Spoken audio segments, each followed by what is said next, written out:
Hello friends, welcome back to the many video guys and my YouTube channel guys. Today friend we are going to talk about guys Samsung phone guys system sound setting guys, and today video title is guys screen lock and unlock sound guys, how can we on and use. Friends, you want to on guys your Samsung phone screen lock sound setting. So guys, what is screen lock sound and how to use today friends, I will show you, I will tell you guys. So first of all guys, we will on guys our phone setting. So guys, after on phone setting guys, we will click on guys phone sound and vibration. Then guys, click on phone system sound setting guys, tap here.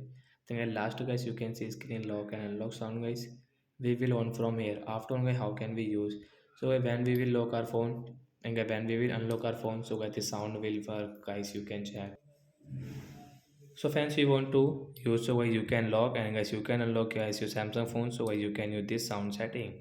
So like that guys, we can on and we can use guys Samsung phone with lock screen sound. And friends, you don't want to use, so guys click on system sound again, and friends we will off from here. After guys, you can lock your phone without any sound and we can unlock our phone without any sound. So that's it guys, thanks for watching the video, bye guys.